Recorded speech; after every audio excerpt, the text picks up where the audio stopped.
Itulah yang mulia baginda Muhammad SAW.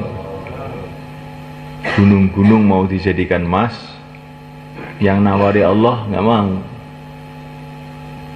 Orang-orang menawarkan kerajaan untuk beliau nggak mau. Gunung-gunung mau dijadikan emas, beliau nggak mau.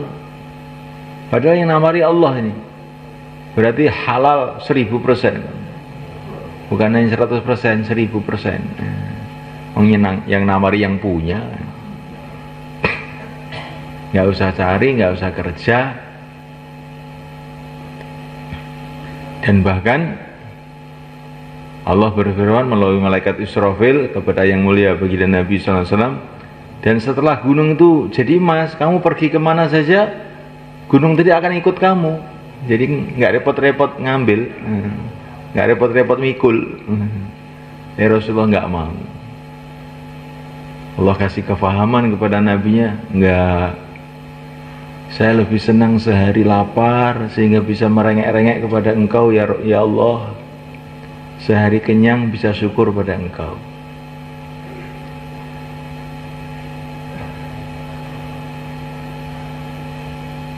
Ya Rasulullah tuh banyaknya harta itu justru beliau ini khawatir membuat beliau lupa kepada Allah, jauh kepada Allah.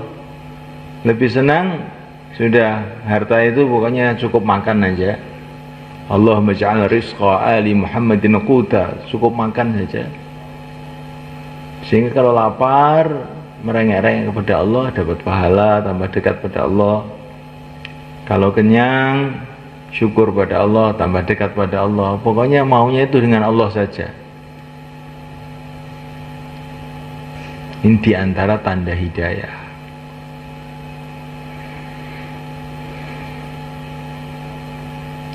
Maka yang kita minta setiap sholat ini harus ini 17 kali sehari semalam tuh minta apa kita? Minta hidayah. Ihdinas siratal mustaqim. Tapi hidayah yang kita minta ini, Masya Allah, bukan hidayah sembarangan. Siratal ladzina an'amta alaihim, seperti hidayah yang Allah berikan kepada orang-orang yang telah diberi nikmat oleh Allah, yaitu para nabi, para siddiqin, para syuhada, para salihin.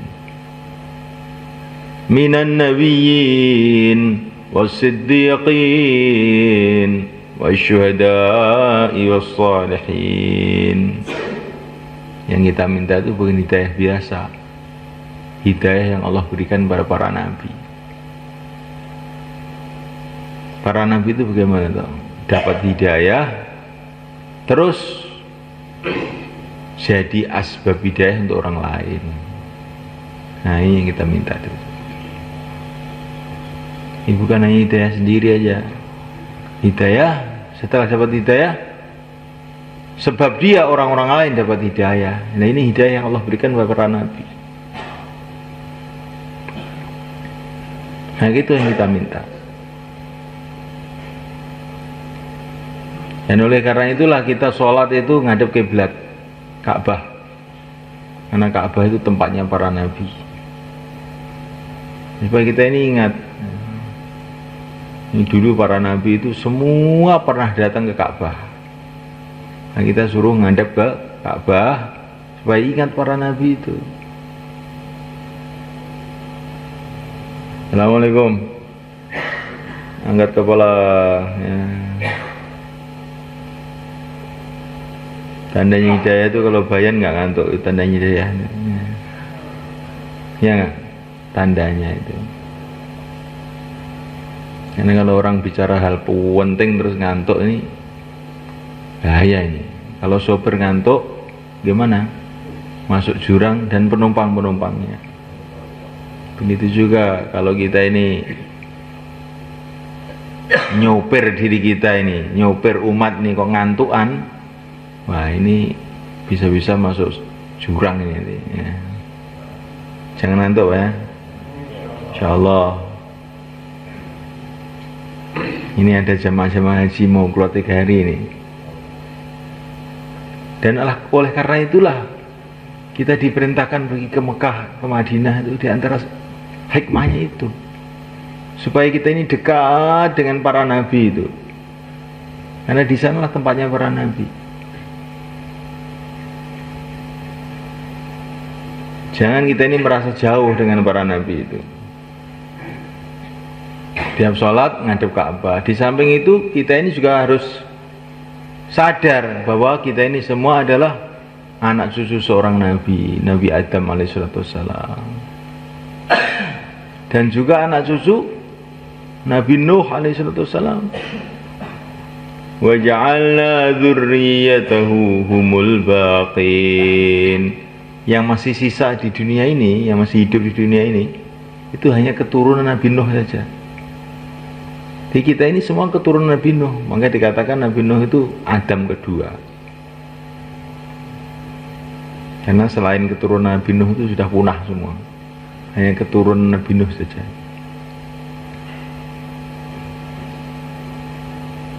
Nabi Nuh itu nabi yang sudah dakwah 950 tahun. Di darah kita ini ada darah Nabi Nuh juga. Darahnya itu, bukan orangnya. Darahnya itu sudah pernah dakwah 950 tahun. Kalau orangnya ini hari ini mau keluar 4 bulan.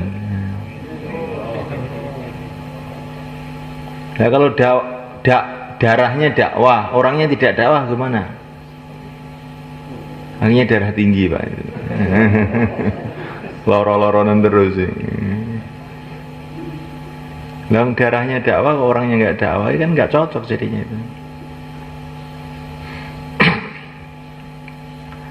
Jadi kita ini dengan cara begini kita ini merasa dekat dengan para nabi.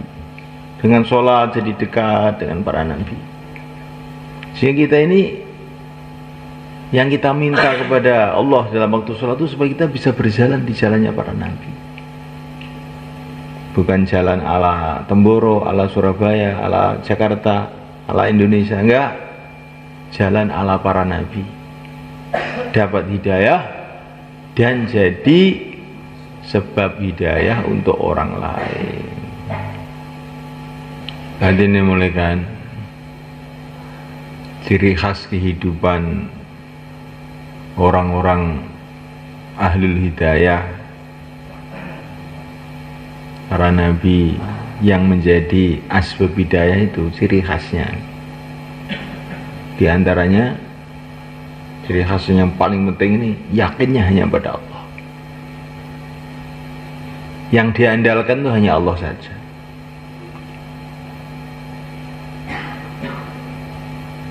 Pokoknya kalau ikut perintah Allah saya sukses, kalau tidak ikut ya mesti celaka saya. Ada masalah apa-apa kembali pada Allah. Itu ciri khasnya orang-orang mulia ini. Nabi Ibrahim itu dulunya tinggal di Irak sana, di Ardul Kan'an, ya dekat Irak sana. Di sana daerahnya subur, dekat sungai besar. Enaklah sudah pokoknya. Tahu-tahu oleh Allah SWT diperintah untuk pindah ke Mekah. Nah, di sana, di Irak sana itu waktu itu ruamai sudah, ada kerajaan besar, kerajaan Babilonia. Kerajaan besar sudah ruamai maju. Tahu-tahu disuruh pindah ke Mekah. Mekah itu nggak ada orang, nggak ada kampung, nggak ada air, nggak ada tanaman, nggak ada apa-apa, kering kerontang, kelataan. Nah, daripada ini.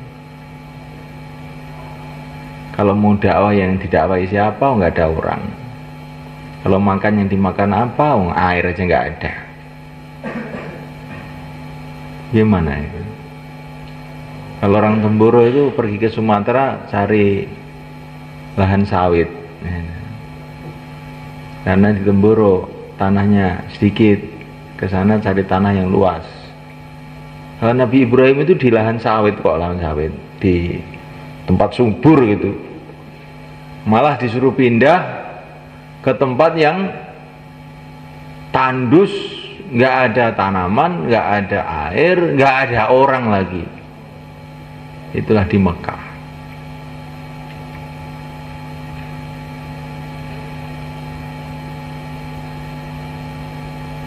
Dengan keluarganya, yaitu Siti Hajar, dan anaknya yang masih bayi, yaitu Siti Sarah. Siti ya Ismail. Apa lo jenis asli ini?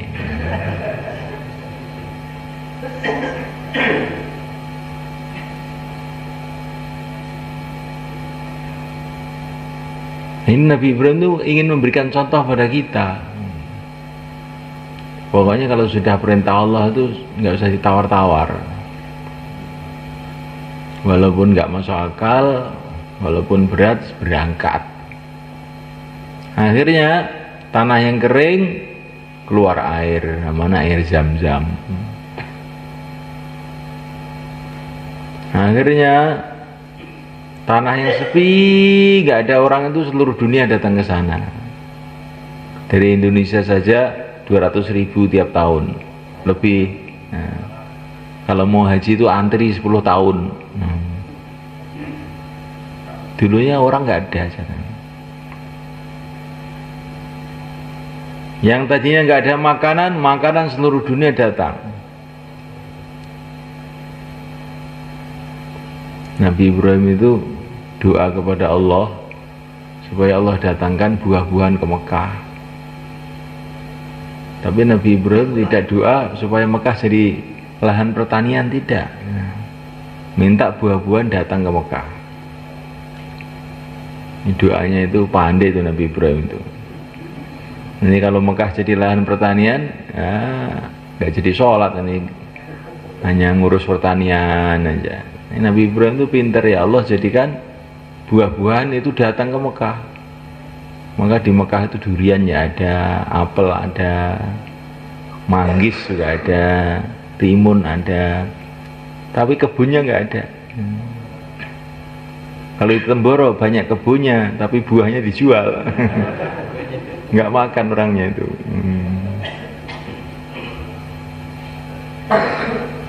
Masya Allah.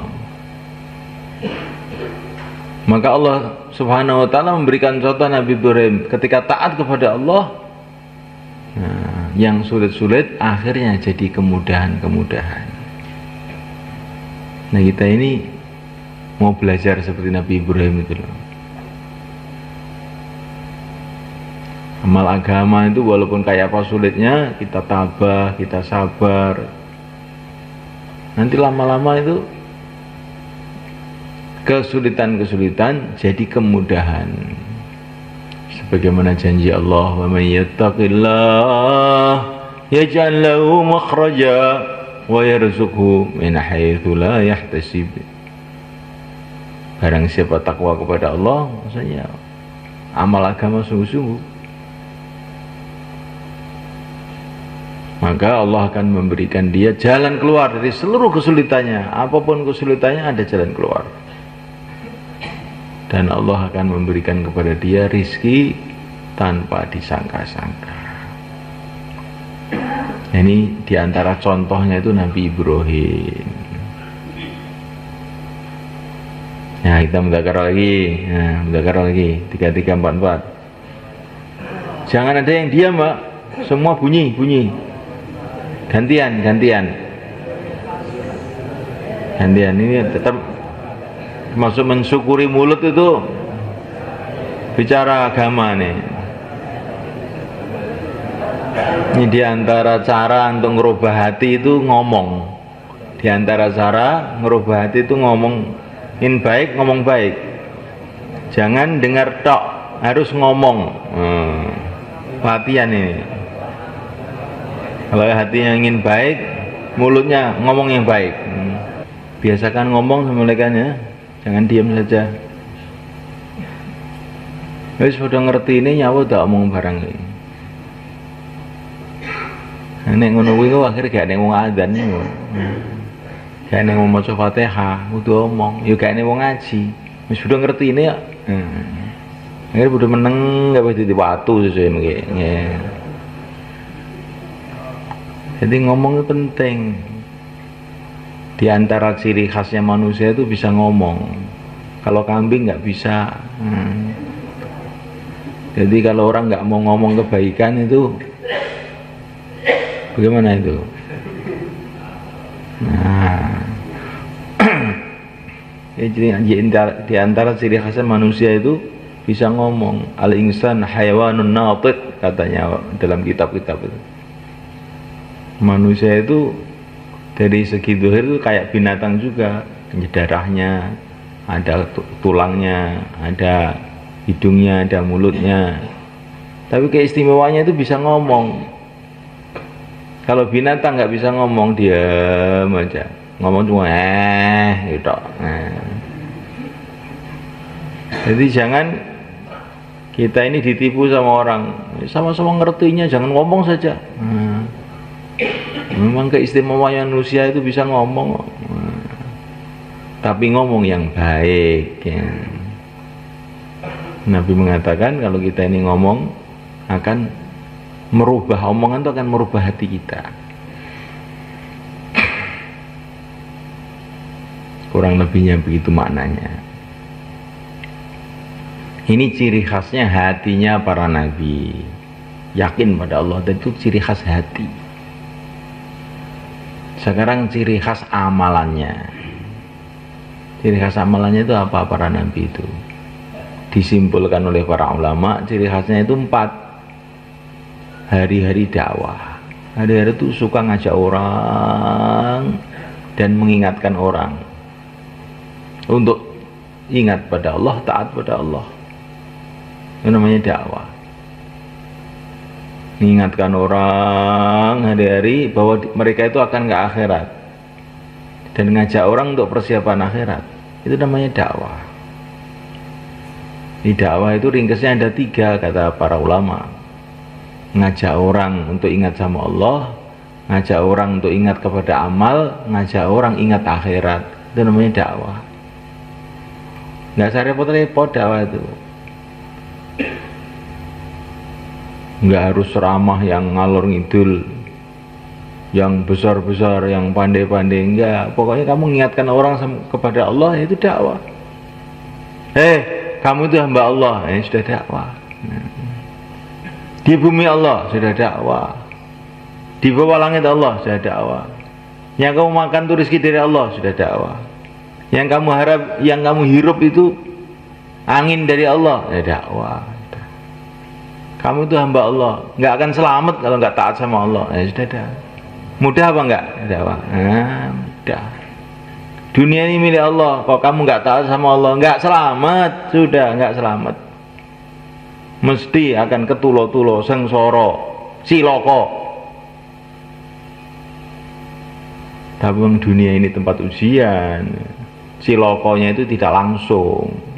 Setelah beberapa saat, beberapa lama-lama ciloko. Begitu juga kalau amal baik bukan langsung terus enak. Diuji dulu, lama-lama nanti kayak Nabi Ibrahim tadi. Yang kesulitan-kesulitan jadi kebaikan, kemudahan.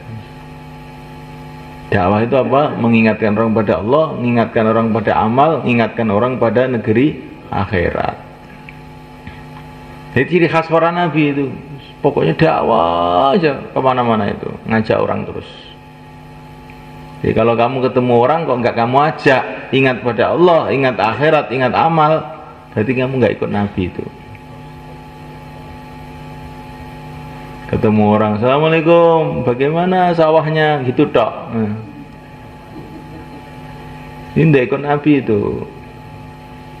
Bagaimana sawahnya, itu sawah itu yang menumbuhkan itu Allah loh. Kalau kamu ke sawah, ingat pada Allah. Kalau sudah panen, bayar zakat, karena itu perintah Allah. Kalau waktu sholat jangan masul terus, pergi ke masjid.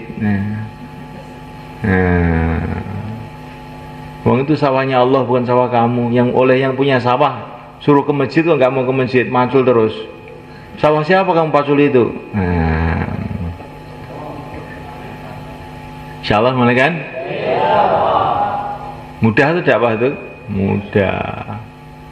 Tapi ini setiap ketemu orang harus begitu. Di masjid, di kampung, di kantor, di sawah, di ladang, pokoknya kalau ketemu orang ingatkan mereka kepada Allah.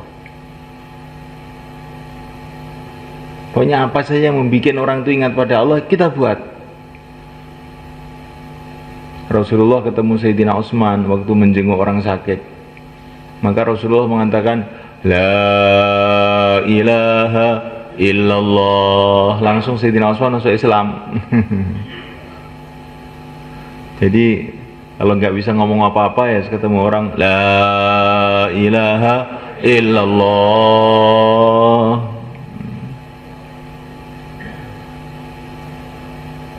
Kang iki kok zikir terus iki karepmu piye to? Ya ben eling ning Gusti Allah. Karo ngeling ning kowe ning Gusti Allah. Sakit mboten ngoten. Gampil to insyaallah mboten nangil to. Ini ciri khasnya para nabi itu, dakwah aja. Kemudian yang kedua, para nabi itu semua itu ahli ilmu. Nah, kita ini pun begitu juga, tiap hari taklim di rumah, taklim di masjid, baca kitab Fadilah Amal. Kalau ada hari tidak ikut taklim, nah berarti hari itu kita nggak ikut nabi itu. Nanti bisa bahaya itu. Ini lupa. Orang itu kalau taklim, baca Fadilah Amal, maka dia ini akan merasa hidup itu ada aturannya gitu. Jadi kalau nggak mau taklim, nanti lama-lama itu seenaknya sendiri hidup itu.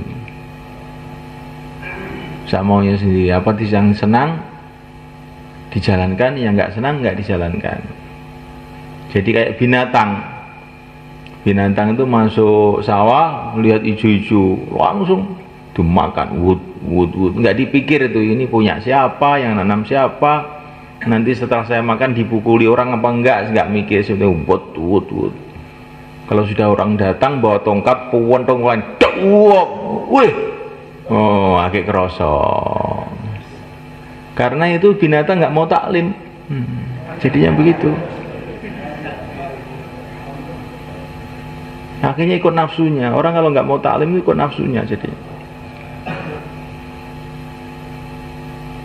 Hanya bisa paham kalau dipukul. Tapi kalau ada taklim mikir, ini milik siapa ini? Ini milik Allah. Kalau saya nggak pernah buat, maka harus mengikuti aturan Allah. Nah, ini namanya faedahnya taklim di sini ini. Kemudian yang ketiga, ciri khas kehidupan para nabi itu ibadah, sholat, zakat, puasa, haji, umroh, zikir, baca Quran, doa, ibadah. Saya ini hamba Allah, kalau nggak ingat sama Allah, nggak mengabdi pada Allah, gimana? Kemudian yang keempat, ciri khasnya kehidupan para nabi itu mereka itu suka melayani umat, khidmat, melayani umat. Nah, kita biasakan diri melayani umat. Ada tamu kita khidmat, masak yang banyak untuk tamu-tamu kita. Insya Allah mulai kan? Zaman sahabat itu nggak ada warung mulai kan di Madinah itu. Karena semua orang makan gratis di Madinah.